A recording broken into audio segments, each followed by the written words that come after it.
ఈ నెల 8వ తేదీన హైదరాబాద్లో ఇస్కాన్ దేవాలయం భూమి పూజ జరగనుందని అంతర్జాతీయ కృష్ణ చైతన్య సంఘం ప్రతినిధులు తెలిపారు. సైబరాబాద్లోని నల్లగండ్ల గోపన్నపల్లిలో సువిశాలమైన విస్తీర్ణంలో ఇస్కాన్ దివ్యక్షేత్రం నిర్మాణం కోసం శంకుస్థాపన చేయనున్నామని ఆ సంస్థ ఆలయ అధ్యక్షుడు శ్రీరామదాస వెల్లడించారు.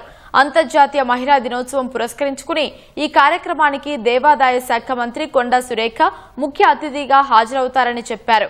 అదే వేదికగా భారతీయ సంస్కృతి సాంప్రదాయాలపై సమాజంలో విస్తృత సేవలందిస్తున్న మహిళామణులకు నారీ శక్తి పేరిట పురస్కారాలు అందజేస్తామని ప్రకటించారు. అంతర్జాతీయంగా అందరూ స్వాములు మరియు ఇస్కాన్ డెలిగేట్స్ అందరూ కూడా ఈ కార్యక్రమంలో పాల్గొంటున్నారు. ఈ యొక్క మందిరంలో ఈ సంస్కృతి ఇవ్వడానికి తో పాటు ఈ మందిరంలో భవ్యమైన అన్నదాన క్షేత్రాన్ని కూడా మొదలు పెడుతున్నాము. ఈ క్షేత్రంలో 1,00,000 మందికి పైగా ప్రతిరోజు అన్నదాన సేవ జరుగుతుంది.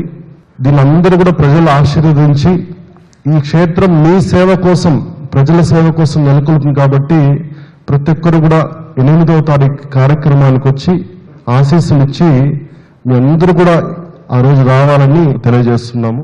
సో భగవంతుని మనము స్వయంగా ఆహ్వానించడం కోసం ఒక మందిరాన్ని మనం ఏర్పాటు చేస్తున్నాము.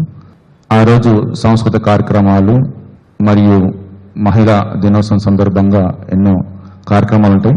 సో ముఖ్యంగా ఆ రోజు భగవంతునికి నివేదించినటువంటి దివ్య ప్రసాదము అందరికీ ఏర్పాటు జరుగుతుంది. సో మీరందరూ ఈ యొక్క కార్యక్రమాల్లో పాల్గొని సో మన ఆధ్యాత్మిక ఉన్నతికి భగవంతుని యొక్క దివ్య కృపను మనము పొందడానికి ఒక అవకాశము ఇస్కాన్ సంస్థలు ఏర్పాటు చేస్తున్నారు.